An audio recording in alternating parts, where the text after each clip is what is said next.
సర్కార్లో insiders, కీలక సమాచారాన్ని leak చేస్తున్న ఆఫీసర్లు. జీవో 59 సమాచారంతో అప్రమత్తమైన లీడర్లు. కన్వేయన్స్ డీడ్స్ రద్దు కాకుండా ముందస్తు చర్యలు. కోర్టును ఆశ్రయించేందుకు సిద్ధమవుతున్న కంపెనీలు. సర్కార్ యాక్షన్స్కు ముందే రియాక్షన్స్. రాష్ట్ర ప్రభుత్వాన్ని ఇరుకున పెట్టేటువంటి కుట్ర.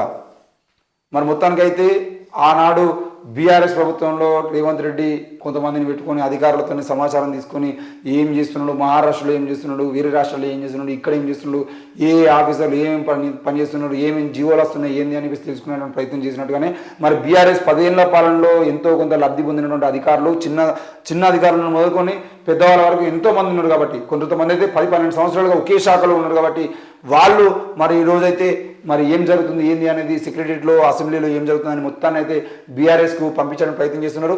మరి సర్కార్ యాక్షన్స్ లీక్ అవుతున్నాయి. గత ప్రభుత్వంలోని ఎమ్మెల్యేల సిఫారసులతో పోస్టింగ్లు పొందిన కొందరు అధికారులు అంతర్గత సమాచారాన్ని వారికి చేరవేస్తున్నారనే ఆరోపణలు ఉన్నాయి. ప్రభుత్వం మారినా ఇప్పటికీ అవే కుర్చీలో కొనసాగుతున్న వీరు ఇప్పటి మంత్రుల పేషీలను తిష్టవేసేందుకు ప్రయత్నిస్తున్నట్లు తెలిసింది.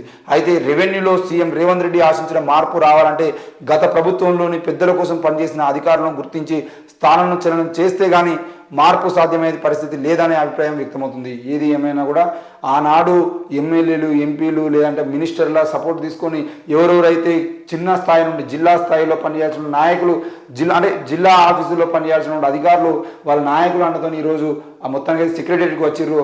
వాళ్ళు ఇక్కడ జరుగుతున్న ప్రతి విషయాన్ని మళ్ళీ మాజీ మంత్రులకు, మాజీ ఎమ్మెల్యేలకు చేరవేసడానికి ప్రయత్నం చేస్తూ ఉన్నారు. ముఖ్యంగా బీఆర్ఎస్కి, బీజేపీకి ఇన్ఫర్మేషన్ ఇచ్చినటువంటి ఇన్ఫర్మేషన్ ఆఫీసర్లుగా పనిచేస్తున్నారు. కాబట్టి వాళ్ళను తీసివేసేటువంటి ప్రయత్నం చేస్తారా? మరి ఇది ప్రభుత్వం ఆడుతున్న డ్రామానా? ఎందుకనంటే కొన్నిసార్లు ప్రభుత్వం కొంతమందిని తీసి పక్కన పెట్టాలని ఆలోచన చేసినప్పుడు ఆ పక్కన పెట్టేటువంటి ప్రయత్నంలో భాగంగా ఈరోజు ఎట్లా ఉంటుందంటే, ఒక కుక్కను చంపాలనుకుంటే ఇది పిచ్చి కుక్కరా అని చెప్తే ప్రజలే దాన్ని ఎంబడవాడి చంపినట్టుగా ఈరోజు ఇన్సైడర్లు అంటే లోపల ఉన్నటువంటి వ్యక్తులు ఎవరో అంటే ప్రతిదాన్ని లీక్ చేస్తున్నారు. ముఖ్యంగా ప్రభుత్వం తీసుకున్న కీలక నిర్ణయాలని, కీలక అంశాలని ప్రతిపక్షాలు చెప్పేటువంటి ప్రయత్నం చేస్తున్నారు అనే విషయాన్ని ప్రజల్లోకి తీసుకుపోయి అరే ఇట్లాంటి వాళ్ళు ఉన్నారా అని చెప్పేసి మీడియా కానీ మిగతా వాళ్ళందరూ కానీ మాట్లాడుకునే ప్రయత్నం చేసిన తర్వాత కొంతమందిని తీసి పక్కన పెట్టడానికి ప్రయత్నం చేస్తారు. వాళ్ళని మళ్ళీ తిరిగి తీసుకెళ్లి వాళ్ళ పాత క్యాడర్లో పెట్టడానికి ప్రయత్నం చేస్తారు. కాబట్టి అప్పుడు ప్రజల నుండి వ్యతిరేకత రాకుండా, ప్రజల నుండి ఎలాంటి తిట్లు రాకుండా ఉండాలంటే వీళ్ళ మీద ముందుగా ఇన్ఫార్మర్లు అనే ముద్ర వేసేటువంటి ప్రయత్నం కూడా ప్రభుత్వాలు చేస్తాయి. మరి వీళ్ళు చేస్తుంది డ్రామానా లేదంటే నిజంగానే బీఆర్ఎస్ 10 ఏళ్లుగా కొనసాగింది కాబట్టి వాళ్ళకు సంబంధించినటువంటి ఎవరైనా ఇన్ఫార్మర్లు ఉండి నిజంగానే ఇన్ఫర్మేషన్ లీక్ చేస్తున్నారా?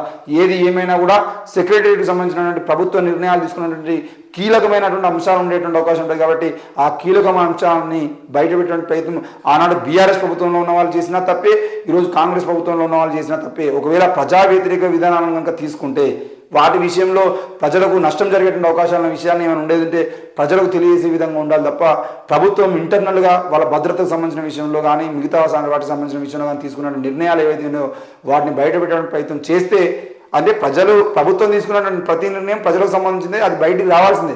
కానీ అవి ఏం జరుగుతుంది ఎట్లా అని చెప్పేసి పూర్తిగా వాటి మీద అనాలిసిస్ చేయకుండా ఉన్నప్పుడే వీళ్ళు బయటపెట్టడం ద్వారా జరిగే నష్టాలు ఎక్కువగా ఉంటాయి. కాబట్టి ఆ విషయంలో కూడా మరి ముందడుగు వేసేటువంటి ప్రయత్నం చేస్తున్నారు. మరి అది అధికారులు కూడా చేసేటువంటి ప్రయత్నం తగ్గించుకుంటే బాగుంటుంది. ఎందుకంటే దానివల్ల ప్రజల్లో గందరగోళం పెరిగి ఏం జరుగుతుంది ఏందా అని చెప్పేసి విషయంలో వాళ్ళు ధర్నాలు, రాస్తారోకులు వేసి రోడ్ల మీద వచ్చి అక్రమ కేసులు పెట్టించుకొని అది మేము తీసుకోలే ఆ నిర్ణయం తప్పు అని చెప్పిన తర్వాత ఈ అక్రమ కేసులు పెట్టిన వాళ్ళు జైలు చుట్టూ తిరుగుతూ ఉంటారు. కాబట్టి అట్లాంటి విషయంలో మరి ప్రజలని రెచ్చగొట్టడానికి ప్రయత్నం కూడా చేయొద్దు అని చెప్పేసి కోరుతా ఉన్నాం. కడతారా కట్టిస్తారా? చిక్కుల్లో ఐఏఎస్ అరవింద్ నిబంధనలకు విరుద్ధంగా ఫార్ములా ఈరేస్ నిధుల చెల్లింపు ₹55 కోట్లు రికవరీపై ప్రభుత్వం ఫోకస్.